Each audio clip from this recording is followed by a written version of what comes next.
കോതമംഗലം നഗരസഭയുടെ ആഭിമുഖ്യത്തിൽ ആരംഭിച്ച ഇ വേസ്റ്റ് ശേഖരണം നഗരസഭ വൈസ് ചെയർപേഴ്സൺ സിന്ധു ഗണേശൻ ഉദ്ഘാടനം ചെയ്തു. നഗരസഭയിലെ 31 വാർഡുകളിൽ നിന്നും ഇ വേസ്റ്റ് പണം നൽകി സ്വീകരിക്കുമെന്ന് നഗരസഭ അധികൃതർ. കോതമംഗലം നഗരസഭയുടെ നേതൃത്വത്തിൽ തങ്കളം 1-ാം വാർഡിൽ ഇ വേസ്റ്റ് ശേഖരണം ആരംഭിച്ചു. നഗരസഭ വൈസ് ചെയർപേഴ്സൺ സിന്ധു ഗണേശൻ ചടങ്ങിന്റെ ഉദ്ഘാടനം നിർവഹിച്ചു. 2025 മാർച്ച് 29-ന് സമ്പൂർണ്ണ പ്ലാസ്റ്റിക് നിർമ്മാർജ്ജന സംസ്ഥാനമായി കേരളത്തെ പ്രഖ്യാപിച്ചുവെങ്കിൽ പോലും ഓരോ ദിവസങ്ങളും നമുക്ക് മാലിന്യങ്ങൾ വന്നു ചേരുന്ന ഒരു സാഹചര്യമാണ് നമുക്കുള്ളത്.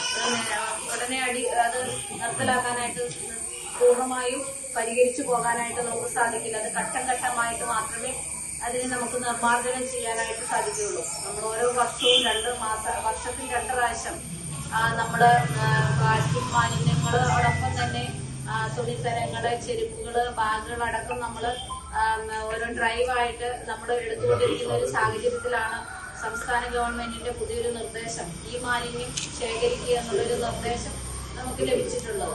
വാർഡ് കൌൺസിലർ മിനി ബെന്നി അധ്യക്ഷ പ്രസംഗം നടത്തി. വികസനകാര്യ standing committee chairman KA Naushad സ്വാഗതം പറഞ്ഞു. ഈ പുതിയ തലമുറയ്ക്ക് നമ്മുടെ നാടിനെ വളരെ കൃത്യമായി കൈമാറുന്നതിന് വേണ്ടി ഏറ്റവും പ്രധാനപ്പെട്ട ഉത്തരവാദിത്തങ്ങൾ, നിരവധിയായ ഉത്തരവാദിത്തങ്ങളിൽ ഒന്നാണ് മാലിന്യ വിമുക്ത കേരളം എന്നുള്ളത്. അതിനു വേണ്ടിയിട്ട് വലിയ ഇടപെടലും പ്രവർത്തനവുമാണ് സംസ്ഥാന ഗവൺമെന്റിന്റെ ഭാഗത്തു നിന്ന് നടക്കുന്നത്.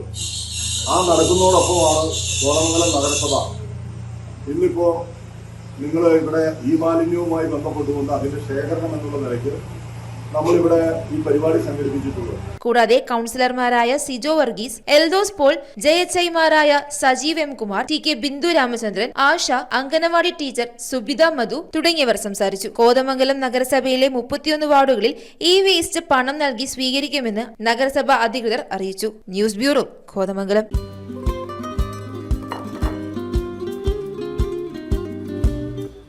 Happy birthday. താങ്ക്സ്. വെൽക്കം. അനുഭവിച്ചറിയൂ സ്നേഹത്തിന്റെ രുചി. The salt restaurant, Thoppumpady, Kakkanad and Panampilly Nagar.